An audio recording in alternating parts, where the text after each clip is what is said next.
You're listening to the Broadway Podcast Network. We have a foundation upon which we build our lives. Everybody has it. And mine has just crumbled to the ground several times, explosions. And then I have to sort of look at them and go, what do I build from the rubble? Okay, I got to build something from the rubble. So you always got to come back up. You just got to figure out what it's going to look like.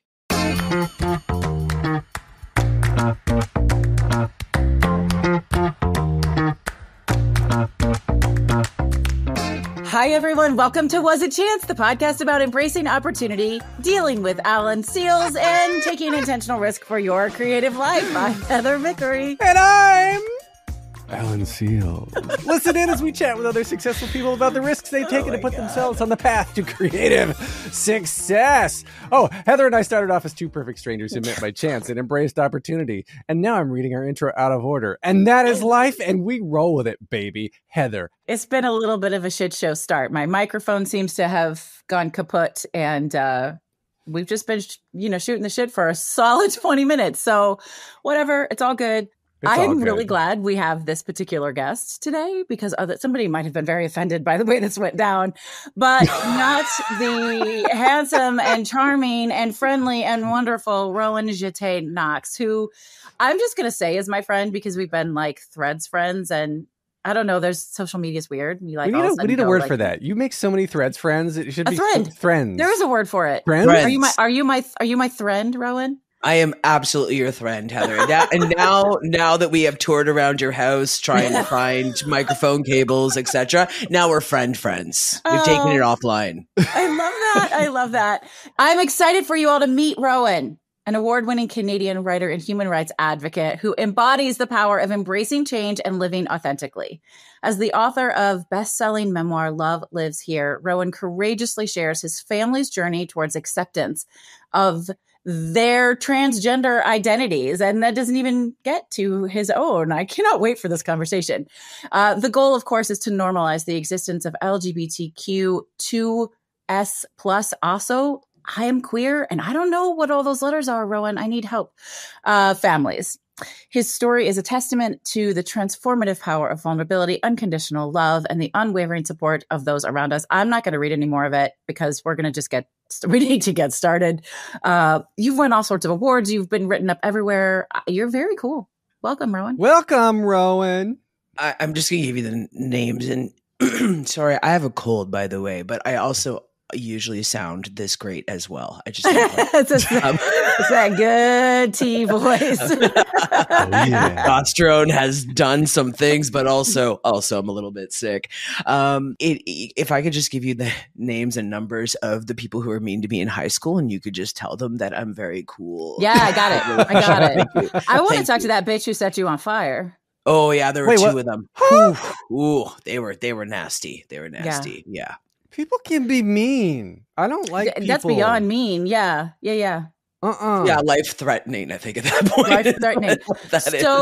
As I was prepping for this conversation, I'm like, wow, stuff moves faster than I can keep up with because I know LGBTQIA+, but I've never heard 2S+. So can you tell us? Samesies. Sure. Yeah. 2S is two-spirit, which is an indigenous identity. And it embodies all different kinds of things. Like it embodies sexuality and gender. It's basically anybody who is queer and who identifies with that term and is indigenous. Okay. And is indigenous. Thank you for that. Yeah. It's a really cool term. And it is, it's very specifically for indigenous people, but I really like it because it's kind of like saying, I don't want to say too much because I don't identify as two-spirit myself, but it's a really nice way of saying queer, two-spirit. You're more than one spirit. There's something more to you there. I love the two-spirit concept. I believe it's real. I'm just saying like that as an idea. It makes me feel warm and fuzzy inside. Yeah, I agree. Totally. Yeah, it's wonderful. There's a lot of information on it online. If anybody wants to look it up, there's some really, really good explanations. Way better than I just gave. Way better. Well, I've just never seen it listed included in LGBTQ. And I had this whole moment like, well, I don't know what that means. Should I change it? And I'm like, well, no, I'm not going to change it because that's what Rowan put in the bio. So let's just talk about it. And there's so much that I want to ask you and there's so much I want to talk about. But I think it might be easier as we go through the conversation to sort of go backwards if that feels like it fits you. You've got 2 best-selling books out. They talk, well, the first one talks specifically about the transition of both your spouse and one of your children. All of this written as a cis woman, which you reference several times in the book. And you, I sure do, are not a cis woman. I am not, in fact, a cis woman.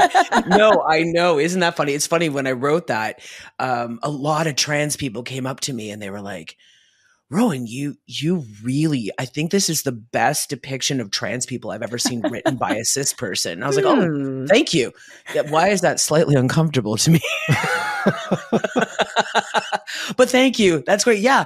Yeah. And the thing to know about me is if you know anything about me, and we can get into this as well, I'm an open book about this, but if you know about me and you know my past, I carry a lot of childhood trauma, a lot of trauma. And that trauma and everything that I went through, including what we referenced at the beginning, being set on fire in front of my school, that was the catalyst of years and years and years of bullying. Yeah. But when you look at that, what that taught me was find somewhere to hide. Just find somewhere to hide, just stay there, follow the rules, nobody will bother you. So I convinced myself very, very well for a very, very long time that I was in fact a cisgender woman. And I started to slowly realize after we can get into that too, but after a breakdown a few years ago, I started to get treatment for my trauma. And as I started to unpack that, I realized that I was actually at least not cisgender. So yeah. I decided maybe I was non-binary, and that fit okay. It worked for a while until it didn't. And I realized, unfortunately, sorry, Alan, but unfortunately, that I am a man. Like, I wouldn't necessarily have picked it. It's just the truth. Yeah, it was really annoying. It was really annoying to figure that out. I was like, oh no. And I was actually mad about it. What? Like, I have to be a white man now? I know. It was so annoying. I was like, no, not after everything I've done and everything I believe in. Oh no. Yeah. It's the ultimate. If we can talk about chance, or we can maybe talk about what I believe more is that we're all on this life path. I really firmly believe that we all come here and we have a bit of a plan, and maybe we deviate a little bit here and there, but we're all here to learn some lessons, right? And so to me, I guess my lesson was, you're actually full of cooties. You're a boy. Yeah. My own cooties are kind of nasty. So at this point, I guess, when you realized this, were you already in a committed relationship? All right. So I'll set it up for you. Okay. 2014. If you had asked me to describe my family back then, I would have said we're a mom and a dad and 3 boys, because that's what we look like to me and to everybody else. And in February of 2014, our very, very unhappy middle child wrote us an email after I had just had this last minute talk about, I didn't know it was called gender expression at the time, but gender expression. We were out hunting for pink shirts for something that happens here in Canada called Pink Shirt Day. And it's an anti-bullying, anti-homophobia day. It's very prominent in schools, especially. And like a really great parent with ADHD, I did not take them shopping until the night before. So I'm taking 2 of the 3 kids out to find pink shirts. And our little guy at the time, he's 7, Jackson, he's getting really mad, right? And he's like, I don't understand. Like, why can't I find a pink shirt in the boys section? This is ridiculous. And he's like, I really like pink. And he did like pink. Like he was the kid who liked having his fingernails painted. He liked to steal my heels sometimes. He was that guy, and so I was like, yeah, you know what? Did you know that pink used to be a boy color and blue used to be a girl color, and then they switched them around at some point, and that men used to wear heels, and then it became a woman's thing. You can wear whatever you want. It doesn't say anything about you. Whatever you want to wear and whoever you want to be, that's fine. And we went home after finding pink shirts, thank goodness. And I felt like a really good parent to Jackson. And what I didn't know at the time was that we had this other 11-year-old child who had listened to every single word and thought, this is it. This is where I'm going to come out. So they wrote us an email and they sent it to my partner. And we had been married at that point for 17 years. And my partner came into the room and said, you need to read this right now. So it basically said, just please try to understand. Please don't be mad. And so this is 2014 and it's written in 11-year-old language, but they said, I'm not a boy. Like I think I'm a girl that's trapped in a boy's body. So our child came out to us initially as a trans girl. And then later on, because they learned about non-binary identities, realized that's more what I am. I'm a non-binary person. And ever since then, they have gone by they, them pronouns. I didn't know what to do. I just knew that we had to show love because there were many times in my life where I wasn't shown love when I really needed it. So I thought, you need your parents' love more than anything else in the world. So even if we don't fully know what to do with an 11-year-old who just said, I'm not a boy, we have to do something. So that's what we did. And we went into their room and we just said, we love you no matter what. We're going to be there for you no matter what. And we'll figure this all out. So that was the first person to come out in my family. A year and a half, not even a year and a half later, just as, the dust is settling. And you have to understand from my point of view, I had learned because I was so horrendously bullied. I was so picked on for being different. I was very obvious early on that I was queer, that my attractions did not lie. I was raised as a girl and my attractions did not lie with boys, although I did try very hard. I had boyfriends. I just was never into them. But I was picked on very, very badly. So I learned that in order to stay safe, you just fly under the radar and you just do what everyone expects you to do. So I had gone on to marry someone that I thought was a man, and we had had children. And I find out a year and a half later, after our child comes out, that the person that I married was not in fact a man, but a woman. So that's the start. And I loved your book. It was heartbreaking and also so heart-filling. But I really loved hearing that part because so I didn't come out as a lesbian until I was 38.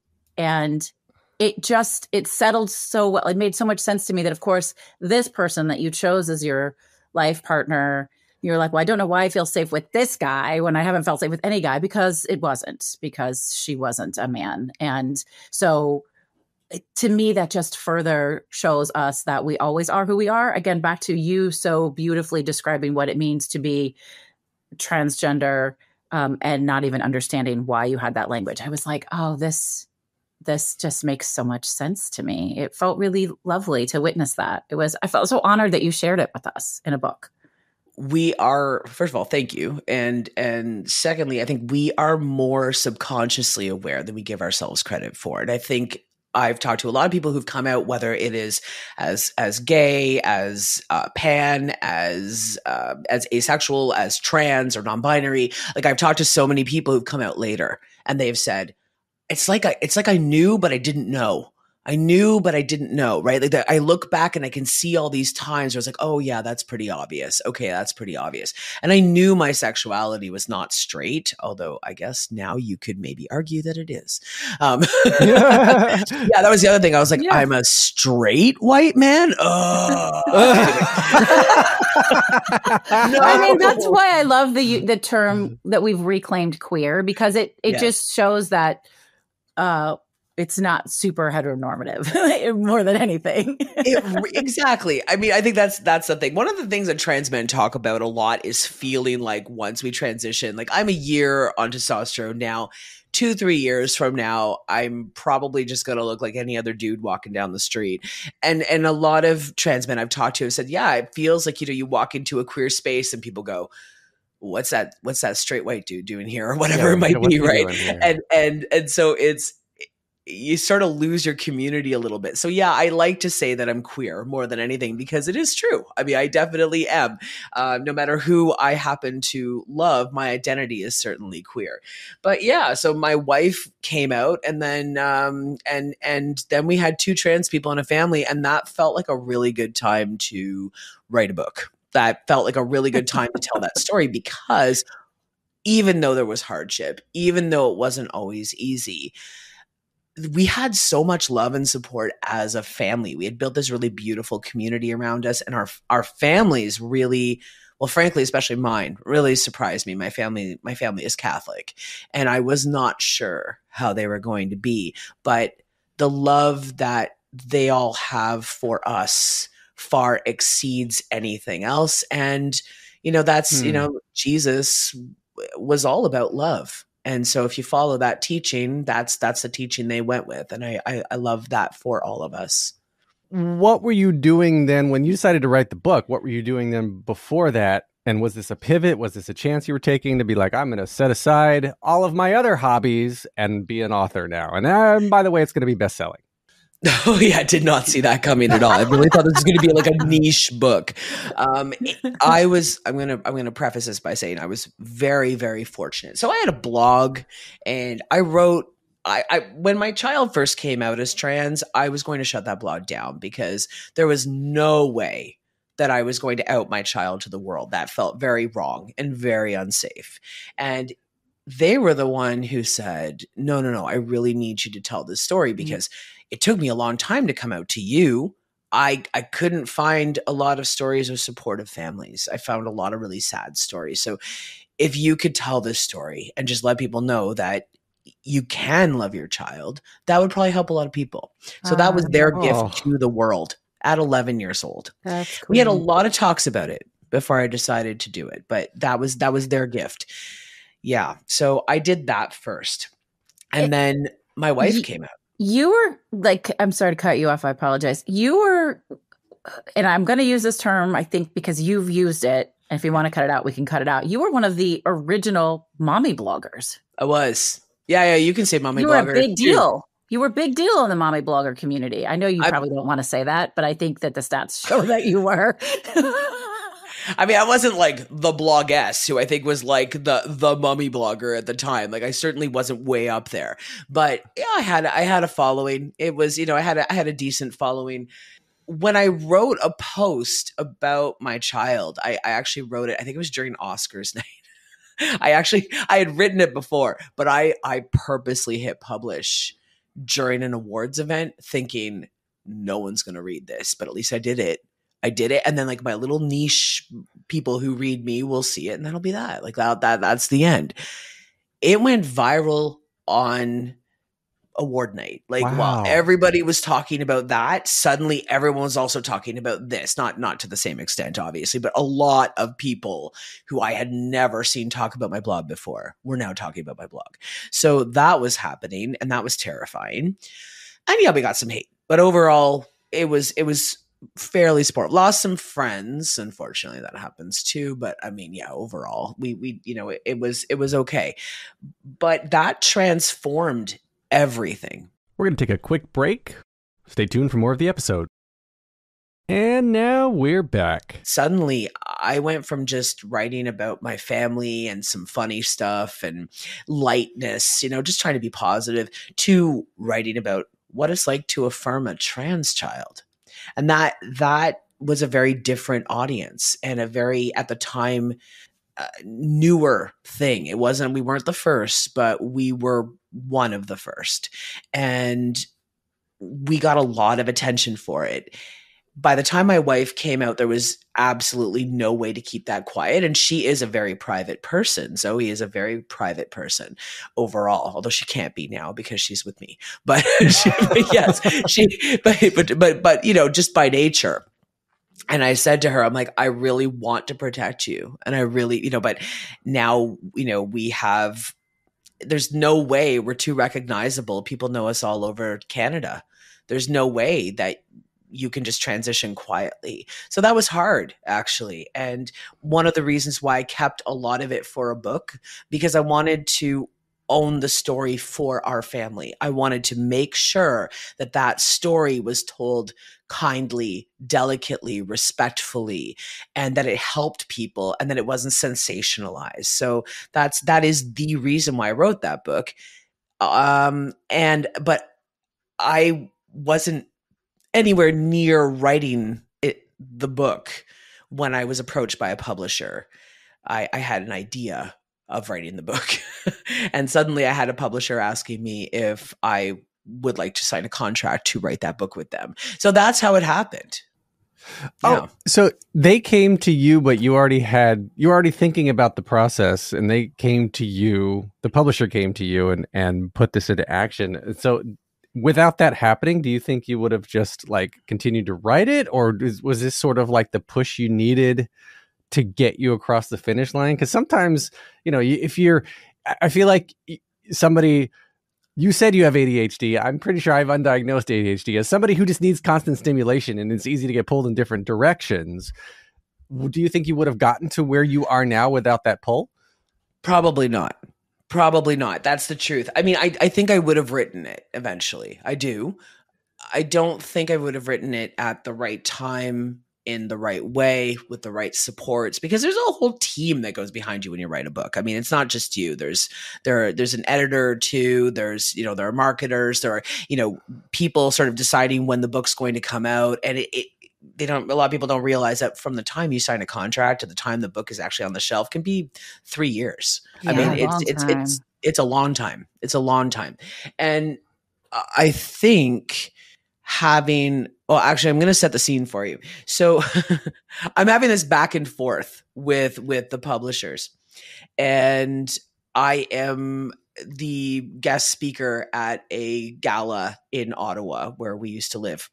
And I am literally at the time putting my dress on, doing my hair, and I get this email from one of the higher ups in the company. It was like, "Hey, look, do you think you could get me your chapter summary by tomorrow morning?"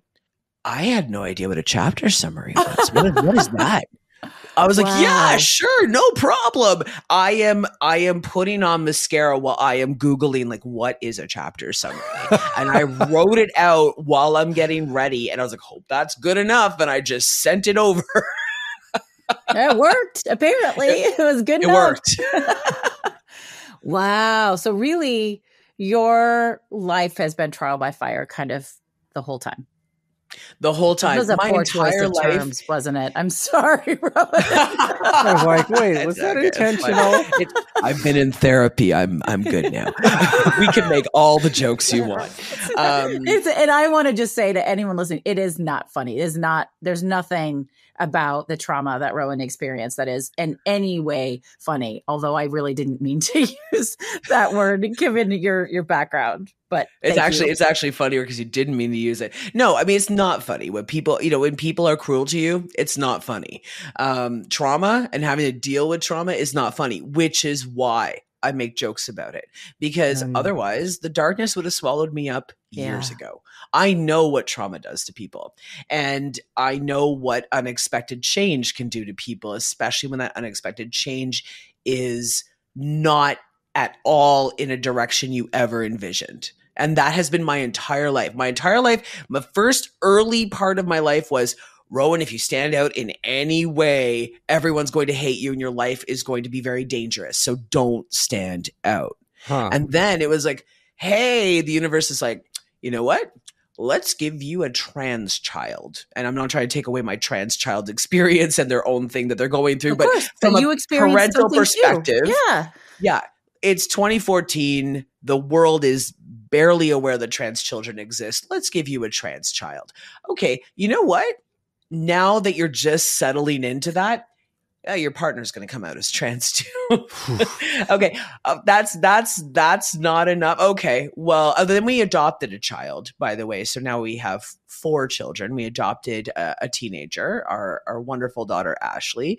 So we did that.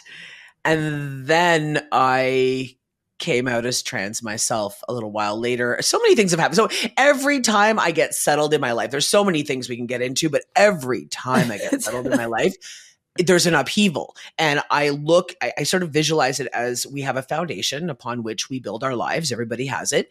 And mine has like just crumbled to the ground several times, explosions. And then I have to sort of look at them and go, what do I build from the rubble? Okay, I got to build something from the rubble. So you always got to come back up. You just got to figure out what it's going to look like. Oh man. Yes. So let me ask something somewhat personal about, you said you have 4 children, and I think, moderately emotionally stable, and arguably. And Are you talking about yourself? Yeah, I'm definitely talking about me. Yeah. And moderately. And I have 2 kids, and there's no way I want 3, let alone 4. And so what I'm getting at is, like, with all of this change that's going through, and all of these upheavals, as you put it, that are constantly coming at you, you continue to keep adding children, which I respect so much. But I want to know why you're leaning into that, why you're embracing that. Well, I mean, first of all, so you did the thing where you're like, I have 2. This is great. 2 is level. 2 is you manageable. might have been there maybe once. Yeah. Rowan. yeah, I get that. And then it was like, surprise, you're having a 3rd child. So we had all these infertility issues and these fertility issues with our second one. And I thought, well, there's no way we're ever going to have a 3rd. And then boom, 3rd child. Once you have 3, you have fallen over the precipice. My friend. That's it. true, That's because I have 4, and that's right. true. And so what's 4, right, Heather? Like, I mean, you have 3. What's a 4th? A 4th, what's a 5th? Especially right? if it's a teenager. I mean, teenagers are hard, but you had a really grateful teenager to have a family and a home, and you don't have to change their diaper or feed them or like. Exactly. No, she's delightful. We love her. She's great. She's 22 now, but she came to live with us at 15. She was our non-binary kid's best friend in middle school, and was in and out mostly in foster care. And they get to an age, unfortunately, kids in foster care, where they're sort of deemed not adoptable. Yeah. And so they age out of the system in group homes usually. And that just didn't seem right. So our non-binary kid sat us down and was like, "Okay, I think she needs to come live with us." And we were like, yeah, well, I mean, we've already been through so many things. What's one more thing? That was easy compared to a whole lot of other things. And you just, it's just more love. It's just more love. And it's more support for the kids when we're no longer here. And it's just, I love it. I love it. I love the chaos. I love the unconditional love that it brings to my life. It is the most rewarding thing I have ever done, ever. Is having these kids. I love that. Me too. Okay, so I'm curious. You went through this process of coming to terms and loving, accepting your trans child, your trans spouse. How was coming to terms with loving and accepting yourself different, if at all, than the other 2? It was much harder. Thank you. I figured that it was. Yeah. It was much harder. It is so much easier for me to send that love outward than it is to give it to myself. Right. And it's something that I've had to work on consistently. And my therapist will definitely agree with me there. It is really hard when the world did not do a great job at showing you love when you're younger, to feel worthy of love, which is ironic because my dead name actually means worthy of love. so funny. So funny. You can look up my dead name online if you need it, but it does. Look up the meaning then, and it will say it's Greek and it means worthy of love. It was really tough. It was first tough because I think my immediate thought was, okay, the world did a pretty decent job at accepting 2 trans people in our family, but we're going to make a laughing stock of the trans community if I come out too. So I stuffed it down. I was really worried because I am rather well known in queer spaces. And I was very concerned that because I'm also very hated in anti-trans spaces. I'm unfortunately well known there too.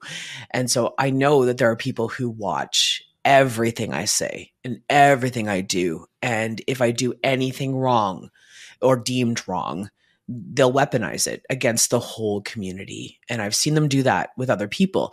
I've seen them do that with me. So I didn't want to come out. And so I just stuffed it down and stuffed it down. I'm like, no, this is fine. I'm fine. This is fine. When I figured out that I was trans, like, and I needed to transition, if it weren't for my loved ones, I don't know if I would have, because I needed that support. So I think I need to go back just a tiny bit and talk about polyamory. Can I do that on here? Can I talk about polyamory? Of course. It was on my list after you gave Yeah. me permission. For anybody listening, I wasn't going to I wasn't going to sick that on Rowan without permission. Yeah. So polyamory, for those who don't know, is it means, you know, it's a form of ethical non-monogamy, but in a way that it isn't just sexual for most people who identify as polyamorous. It means more than one intimate partnership, like a loving romantic partnership. And I was always like, I'm totally cool with polyamory for other people. Never for me. Have I mentioned I have 4 children and that I there's no way. But, you know, children get older and sometimes you just fall head over heels for someone. And I fell head over heels for a woman named Danny. And Danny lived in Toronto. We really tried to be friends for a good while. Really, really tried. And my therapist sat me down one day and I was like, so when are you going to admit you have feelings for Danny? And I was like, feelings for Danny? That's silly. And yeah, she really pushed on that one. I was like, okay, fine. I have feelings for Danny. But even if I have feelings for Danny, that's never going to work because we're just friends. We're just friends. I went home and I had a conversation with my wife, who is a very open-minded, wonderful, supportive person. And I said, Zoe, I think I might have feelings for Danny. She's like, oh, yeah, we all knew that. Yeah, we're just waiting for you to say something. Everybody knows that. Like, okay, good. You admitted it to yourself. So when are you going to tell her? I'm like, I'm never going to tell her. And she and Danny's wife, Dame, really pushed us together. Danny was already openly polyamorous. And they both really pushed us together in 2022. And so we started dating. And that escalated quickly because now we all live together in Toronto. Whoa. Yeah. So we started dating. And I was like, you know what? Let's start a group chat and I'll just get the 2 wives in here too. And like they can, you know, everyone can know each other. And Zoe and Dame fell head over heels for each other in this 1 in a million chance. Oh my gosh. Yeah. Right. Yeah. It's yeah. Heather, I know you want to ask something about this. Well, I know the answer to this, but I think that it just continues. It's just such a cool story. All 3 of your partners are also trans women, yes? Yes, they are. Yeah. Yes, they are. So at the time, I am identifying as non-binary. And I am not doing anything medically to transition. First of all, you don't need to medically transition to be trans. I really want to say that because some people think that you Thank do. you for saying don't. That. You absolutely don't. And even if you are a trans woman, you can choose not to, or some people just can't, unfortunately, medically transition, or a trans man. And there are non-binary people who do transition medically and some who don't. And all of that is totally okay. I was not medically transitioning. And I would say that a lot. Like, oh, I don't need to. And like, they all knew, which is the funniest thing, right? Because when you've done this yourself, you can see it in other people. And they're like, wow, Rowan is really persistently saying that he does not need to transition. Like, wow. Okay. All right. Just kind of waiting. And yeah, but we all moved in together in this house in Toronto. And it's been wonderful. Like we have this really wonderful life. a few months before, when Zoe and I first moved to Toronto, our children were all older, and it was a good opportunity for us to move. Toronto's a great city anyway, and I had lived in Ottawa my entire life. Zoe had not, but I had, and it just, I'd always said I would never ever leave Ottawa because I do love it there. But, change, I've learned, is good. It's healthy. It's growth. So we did. I even spearheaded the move, which shocked everybody. Everybody. Because, I'm very much like as I've described, very much don't change things that you don't need to change. But yeah, so we moved here. We're going to take a quick break. Stay tuned for more of the episode. And now we're back. I guess I've never asked them, but I feel like Zoe and Danny talked about this a lot without me around, and they both said to me at different times, more than once, Rowan, if there's something you need to tell us, you can always tell us. And, if you ever needed to medically transition, and I know you say you don't need to, and that's fine, but if you ever needed to, just know that whatever you need to do to be happy as you, I support, I love you, and I'll be there for you no matter what. So I had all of this support behind me. I was really, really, really, really fortunate there. But I don't know if I had stayed in Ottawa, if I had not taken that chance, if I had not left this life that I had carved out for myself, where I was this other person who everybody knew, I would go out on the street and like half the time I get recognized. People knew me there, right? And my name's up on City Hall in 3 different places. Like, I am very, very established there. And it would have been terrifying for me. But coming to a new city and starting a new life and taking these risks, I think that is what unlocked it for me. And I was able to finally do it. So yeah, I don't know if I would have done that otherwise. What a beautiful story. Right. And so now and you're glowing. I wish you could see maybe we'll be able to pull this as a reel, as a clip, because I mean, you just look so delightfully happy. Like, I want everyone to have the look on their face that you have on your face right now. I smile bigger now. I'm calmer now. Every day I wake up and think about how fortunate I am. Every single day, even if it's a hard day. I get up, I make my coffee, I sit in the living room, and I look at the trees outside, and I hang out with the dog and whoever else makes it down at that time of day. And I just think about how fortunate I am. I don't think about years wasted. I think sometimes a lot of trans people will say, like, I wish I had transitioned sooner. And I've never felt that way. I feel like I transitioned when I needed to transition. I needed to go through every single thing that I went through to get here and have the strength to do it. Because as you probably know, Heather, people are not very kind about my transition a lot. And I don't know if I would have had the strength to go through with it and deal with all of that if I hadn't been through everything else.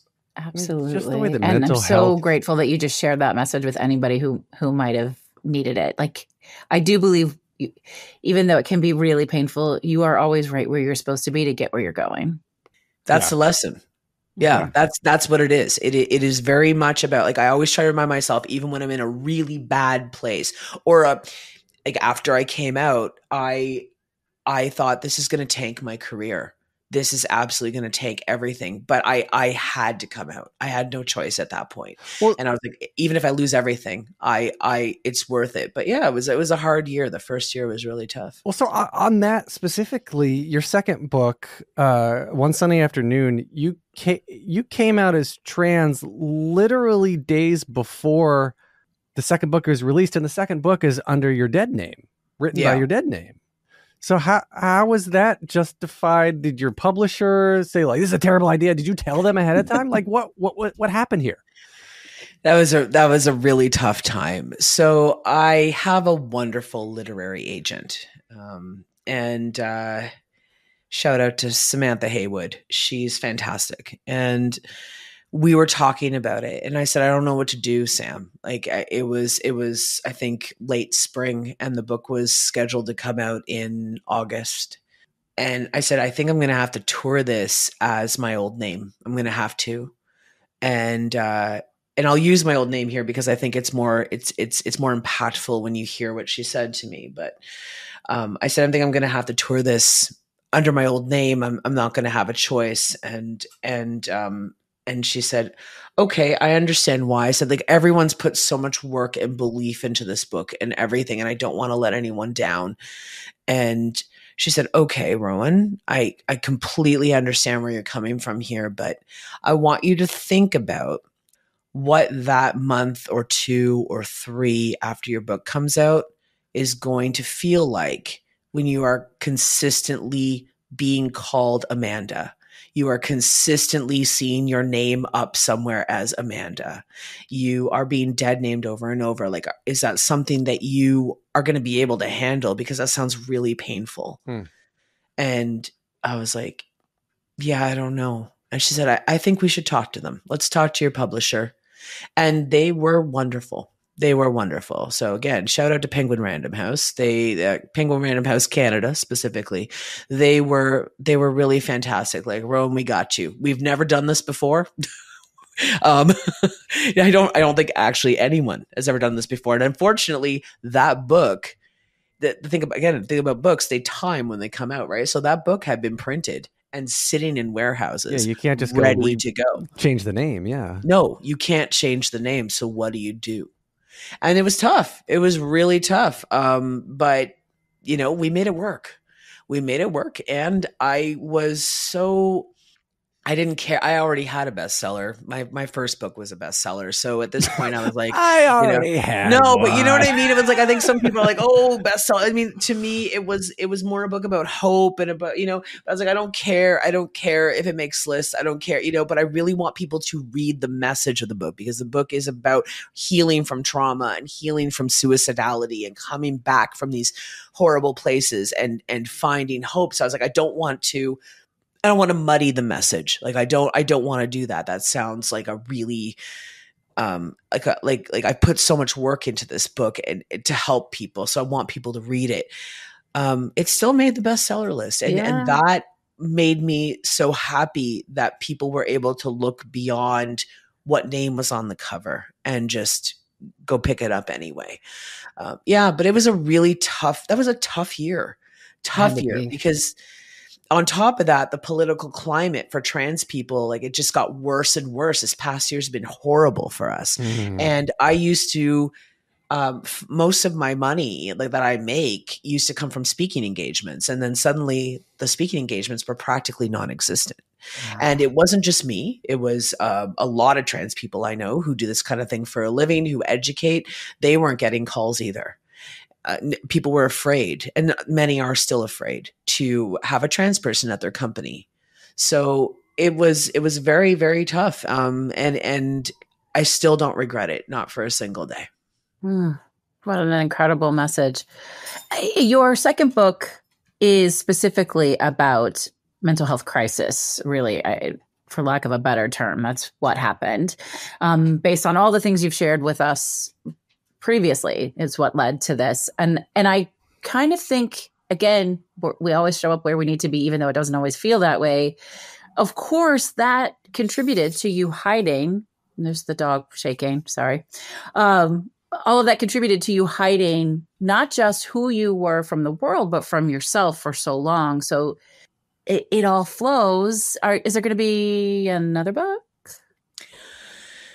I will neither confirm or deny that there would be a third memoir, which is actually frankly embarrassing. When I sit back and I'm like, I'm 48 years old.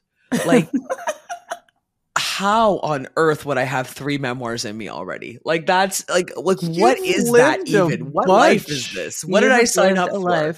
I'm listening to Dani Shapiro's Inheritance right now. I like to listen to memoirs because I really can feel connected to the authors. And she's got like 4 memoirs out, and she's like 56. So you can do it. Yeah. I mean, it was never my intention to make my life my work. Like, that's not what I set out to do. I If you look through the things that I did beforehand, I ran a daycare out of my home. I worked at a school. I did support in classrooms. I cleaned houses, and I also did training on my way to becoming a lactation consultant. So I did I was a breastfeeding counselor. So I did all of those things. Wow. And then I was sort of getting into TV. I was thinking about maybe writing a sitcom because I wrote a lot of funny stuff online. So I started looking into writing a sitcom. I even had a pilot all written out, ready to start pitching. And that week that I was going to get ready to pitch it, my child came out as trans, and I was like, hit the brakes and support my child. And then I just never went back because I realized that support was so needed for so many children and so many adults. And I'm not going to say I'm the best at this job. There are some amazing people doing this work, but one thing that I can do is I can talk to people like I'm sitting across from them at a coffee shop and telling them a story. And that allows me to connect with people who maybe wouldn't listen if I were talking down to them or using a lot of big words or whatever it is that I've sometimes seen happen. And so that's my contribution. And it's why I stay in this. It's definitely not for the money. Nope. I'm not the breadwinner in this family, let me tell you. Okay, well, so I kind of have a two-pronged question that relates to that. You have received a number of honors and awards. Which one are you most proud of or excited by? Oh, okay. I think, honestly, the one I'm most excited about, the only one hanging on my wall right now, is a little plaque from I can't remember what year now. It was like 10 years ago. Yeah. I graduated high school at 38 years old.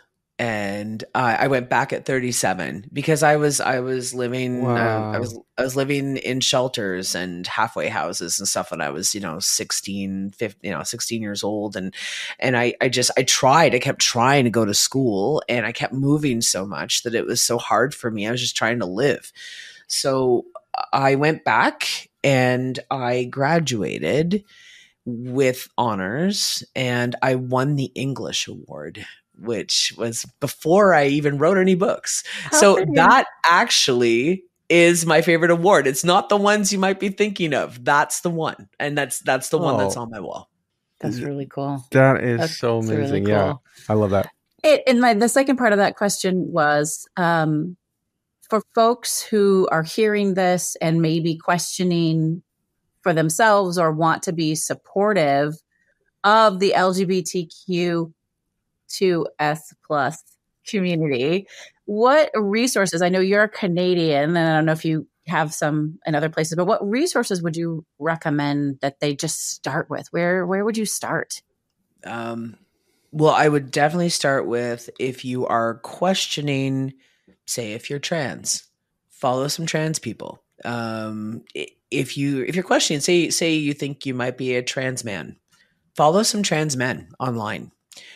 Go to social media and look some of us up and listen to what we have to say, watch our videos. If we've written anything, maybe read those books, just look at our social media and learn from the source, and learn, maybe, see if there's anything you identify with. You'll know pretty quickly if this is the path that you need to take, probably. And if you don't know very quickly, that's okay too. I didn't know very quickly. Yeah. I say that, I'm like, don't worry, you're going to figure it out quickly. No, that's not always true. Do you know how many trans people I was around all the time before I figured this out? But what I'm saying is, definitely that it doesn't matter where you are at that point. That is the beauty of social media. I will talk about how evil it can be till the cows come home, because there are some real issues with social media and the hate that people get online, and how we end up in these little echo chambers, and all sorts of things that can happen there. But I will say that if I grew up in a smaller town outside of a larger city, and I only really knew people who were, almost everybody was white, almost everybody was Christian, almost everybody, had this goal of growing up, getting a government job because it was, Ottawa, the capital of Canada, and getting married and having children, getting married to somebody of another gender and having children, right? So this is what I learned growing up. If I had been a younger person of this age and I had access to social media, I could have connected with people from all over the world who don't look like me, who don't sound like me, who don't have the same lives as everybody around me. And maybe I would have figured myself out a lot sooner. So that is what I think you should do. Whether you are an ally or whether you are questioning yourself, find community and embrace that community, because that's where you're going to learn the most. Yeah. I resonate with that so deeply because I always joke. I didn't come out till I was 38. I had 4 kids. I'd been married a decade. And I always say, I guess I didn't find the lesbians in college. The story might have been different if I'd found the lesbians in college, but I didn't know any gay women. I knew some gay men, but no gay women. And it just never occurred to, that sounds ridiculous, but I just did the thing that I was told I was always supposed to do, from society and TV and my parents. And, you don't question that unless something makes you question that. Oh, can I? Yeah, this is another story I have to tell because I think it's so important. So my mom, when I came out to her, when Zoe came out, I remember she said to me, oh no, I guess you two are going to have to get divorced. Right? That's so sad. Right? Because she just thought that I was her daughter and that I was into men. And I had never I'd figured out by that point that I certainly was leaning lesbian, but I was already married and I did, I had all these conflicted feelings and, I really liked women though. And I really loved Zoe. So that, when she came out, I was like, oh, great. Okay, this works out well. Okay, wonderful. But I had to tell my mom. And I was like, Mom, and she's like, why didn't you ever tell me that you weren't straight? I'm like, Mom, because we were Catholic and there's everyone around us was straight. And I just never had I wasn't sure what you would do with that. She's like, Rowan, don't you remember that group of women from work that I used to hang out with all the time and I played guitar with? I'm like, yeah, of course I do. So-and-so. Just, yeah, they were all lesbians. Wow. I'm like, why didn't you tell me? She goes, well, why would I? It just didn't matter. No, but that's why representation matters. And that's why talking about truth matters. That's why we don't say we don't see color, right? Because our experiences matter. Right. And I don't fault my mom because she's lovely, but but if I had known that the women coming to our house all the time were lesbians, I think I would have found some community there, even though I myself am not a lesbian, but I think I would have, wow, queer people in my house. That would have been so cool. And later on I said to our child, I'm like, hey kiddo, why did it take you so long to come out to us? We've always been really open and told you we'd love you no matter what. And they were like, yeah, but you always said, if you're gay, we'll love you. Right? You never said, if you're not the gender that you think I am, we think you are, or, that you're trans. I had never spelled it out. Now, again, 2014, people aren't really talking about being trans. A lot has changed in 10 years. But yes, if I can just get that message out to people, be very specific, make sure, especially if you have children, that you just say, it doesn't matter who you love, and it doesn't matter what gender you are. Be specific so that they know that you're safe, because we really thought that we had it in the bag and our child was terrified. Wow. I'm going to tell my kids that tonight.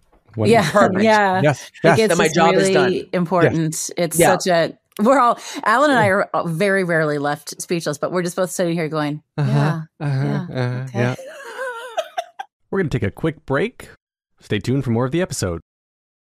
And now we're back. Can I go back to something you had said, that you didn't think you needed to clinically transition, but you've now decided to do the clinical transition, and you are now on testosterone. And how's that changed you? How's that changed your brain?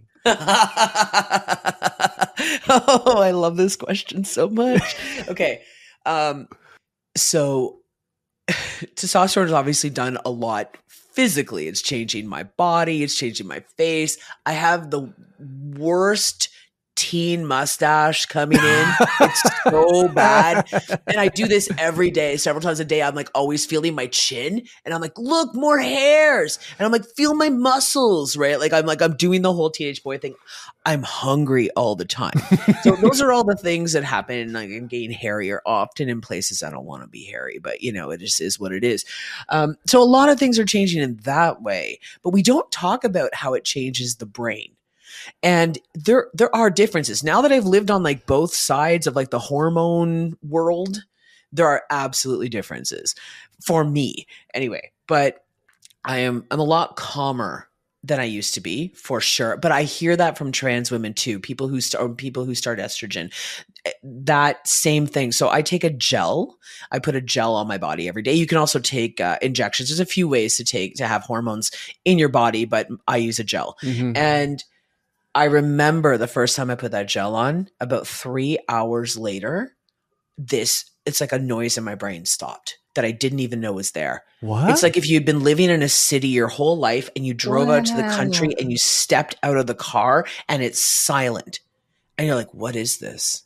So that's what happened. People often describe that with ADHD meds too. I'm not on meds, but like I have heard that people take ADHD meds and like, oh wow, like all the noise in my brain calmed down. So it was like that. It's like my brain was like, oh, there, you finally figured out what I need. Good job, bro. It only took you like 4.5 decades. Wow. Good job. Yeah. So that happened. The other thing I noticed, and I think this has made me very aware of men's mental health, is that I still cry. I can still cry. I cry less, but the feelings aren't less. So the feelings just kind of get locked in there sometimes, and I have to find a way to release them. And that's hard. Like, I don't think sometimes, like, I think sometimes women think, like just cry more. Sometimes we physically can't cry more. The toxic masculinity is a thing. And definitely men are taught to be, these macho guys who are like strong and silent, and all of that stuff is true. And we can do so much to unlearn those things as a society and help so many younger men grow up healthier. But there is also, I think, a component that has to do with hormones. And so it is a little harder for me, sometimes a lot harder for me, to express my feelings. I seem like I don't have feelings, but inside they're all there. So that has definitely happened too. Yeah. Isn't that weird? It's really fascinating. I'm so grateful to hear you say it, because I just don't think anybody who hasn't experienced it, and because you've experienced it from two different gender perspectives, you can pinpoint it. Like Alan, I don't know that you would know that you have those feelings, but you don't know how. Like I would never. I have no perspective on that. Men are experiencing that, and that does give you such a different perspective on being patient and being understanding, and how you can support men in your life. Yeah, definitely. Also, we brood more. I think this is a thing that I've noticed, at least I say we, I shouldn't make generalizations like that. Like everybody's so different, but I know for me, I now brood more, which is why I have this office you see behind me. It's so cool. If you are watching any kind of clip online, this office is because my family members were like, you know what, Rowan, I think you just need your own space to go be alone sometimes. And I'm like, yes, I do. Yeah. And now I understand the man cave, right? My dad had a garage. He literally built a garage with his own 2 hands so he could have his own space away from his 4 children and his wife. And I was like, why? But now I get it. You could also just be a projector in human design. So if you ever want me to pull your human design chart, let me know, because I'm a projector and I really need my own space. Like it requires sleeping alone on occasion, go on solo retreats. So it could be a man thing or a testosterone thing. Also could be your human design. Oh yeah, absolutely could be that too. I guess what I'm trying to say is that I never felt the need for these things before, or at least not as strongly as I do now. So even if they were part of it, they've certainly become more relevant and surface level now. Cool. So I come into my little space and like I read books and I like drink a little bit of scotch and like I just have like my little I'm a scotch guy now. I'm like a whiskey man. Like I don't know what happened to me. Anyway, lots of things have changed. You want to talk transition, changing things? I'm just full in. I'm full in. So I think that's some of the stuff that has really changed. And I was scared. I was scared of losing when I started T. Like I knew that I had to. I knew that I needed to medically transition. And at the same time, I was really scared of losing the person that I was. And everyone's like, don't worry, Rowan, you're just going to become a better version of yourself. And I was like, I'm not so sure. Like I'm not sure. But it's true. I actually like who I am a lot better now. And I'm excited for things like Halloween now in a way I never was before. I thought I hated Halloween. Like I really did. And then I was in, I was in Spirit Halloween not too long ago and I'm looking around at things and I was like, I could totally see myself in that costume and that costume. And I was like, oh, I just didn't want my femininity. Cause you know what, like a lot of like women's costumes tend to be like really accentuate the feminine. Yeah. I hated that. Now I know.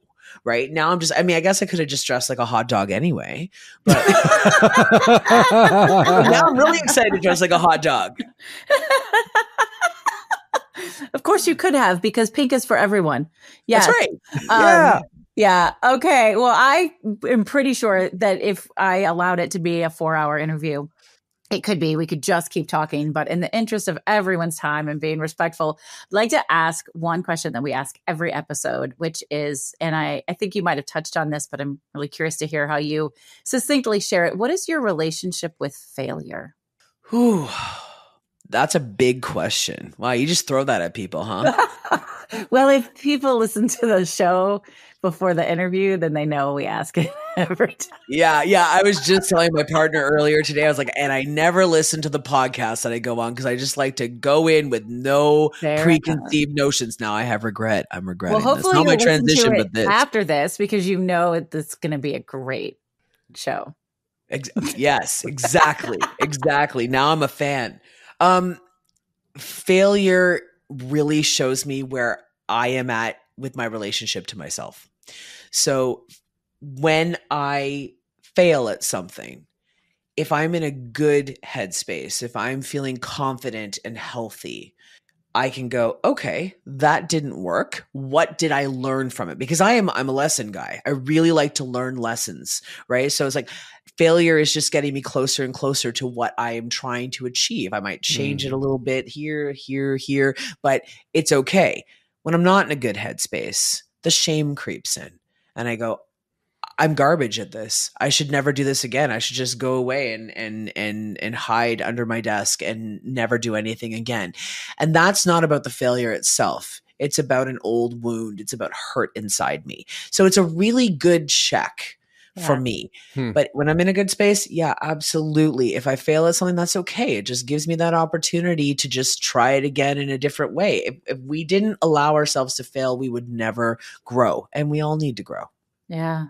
And I think that awareness of the way you're going to respond to the failure tells you where you are also could maybe just be a gift, right? Because then you can check you can go, I need to get into a therapy call, or I need to do some of this self-care stuff that I maybe haven't been prioritizing. I don't know about you, but like the rest of the world, prioritizing, because when things are good, we sometimes let all that self-care and mental support lack just a little.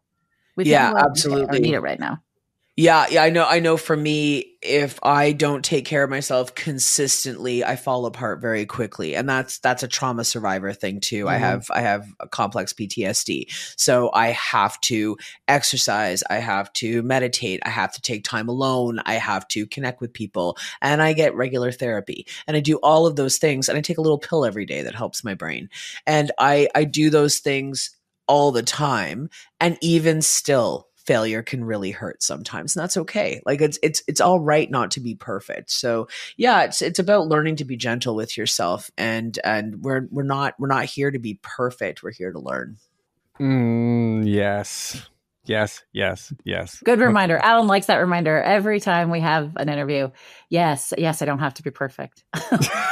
Yeah, Alan, you don't have to be perfect. Thank you. I mean, you are perfect, Alan, but you don't have to be. Yeah. Oh, thank you. Thanks. I can tell why you're a great dad. So how can we connect with you online? Plug all your books, your social medias, every way that we can reach out if we have questions and thoughts. And our listeners want to follow you. Yes, and our listeners can follow you. Okay. I am everywhere as Rowan Jetté Knox, JetteKnox. You can follow me. I'm most active on Threads, I think. I've really found a home on Threads. Yay, I really like it. Yeah, I love Threads. It is the new place. Instagram, Blue Sky, Facebook. I am the Maven of Mayhem. You will find my personal account under Rowan Jetté Knox. I might friend you, I might not. Depends on how many friend requests I'm getting, because sometimes it gets a little overwhelming. And I have a website, rowanjetteknox.com. Bet you didn't see that one coming. You can also reach me via email that way. If you're trying to send me hate mail, please know that for self-care purposes, I have somebody else read all my email and only send me the happy stuff. Yes. Yes. I do that because I just started getting so much of it. I was like, nope, I'm too old for this. And you can, if you're interested, you can read or listen to my books. They are Love Lives Here, a story of thriving in a transgender family, and One Sunny Afternoon, a memoir of trauma and healing. And then there may or may not be a third one. We will never know, or we will. You will never know if there is a third one unless it gets announced. I hope that we know eventually. I'll Me be lined up. too. I'll be on your launch team. Whatever you need. Amazing. I'm a fan. The books are really, really good. Not just beautiful, well-told stories, but important stories. So I hope y'all will go and check them out. Like I said, I loved listening to them. And it is an interesting perspective because you definitely sound different. But you are you. And that shows through all the way. I am so grateful that you came to spend some time with us today. And thank you for your patience with us because we are a little wacky. So thank you. Hey, look, hit me up if you need another co-host. I'd be here. Come on in. Yeah. Maybe if one of us can't show up one time, we'll be like, Rowan, you want a sub? I'm here for it. Yeah. Cool. Thank you. This has been so enjoyable. So good. Thank you. Oh my goodness, he was so much fun. Isn't he great? And y'all don't even know. It was 20 minutes of debacle. If my sound is a little askew, it's because my really fancy microphone is not working. And we tried to troubleshoot and it didn't work. And it was just a little bit of chaos. And Rowan really rolled with the punches well. I feel like Rowan is used to rolling with punches. I get that impression. Yeah. I have... I was going to ask him, maybe I'll ask him separate. I was going to ask him how he selected his name because I have a lot of trans friends and I have a trans nephew. And I remember my nephew telling me how he got his name. And I just think it's kind of an interesting, fun thing to do. But I know a lot about trans folks and I still learn things. And I don't know that you have quite as much exposure as I do. And I'm curious to sort of what your takeaway is from all of that. That's a really good question, and I'm trying to find a way to answer it succinctly because I am not someone who wants to make a big deal about someone being different, right? They just are who they are. They are queer, they are straight, it doesn't matter, they are just them.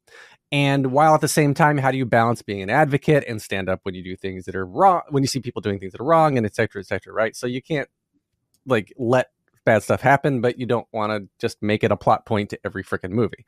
So I have trans friends. I follow trans people. I mean, even before, God, this was back in literally 2001. Eddie Izzard was one of my favorite stand-up comedians, and I just because she was funny.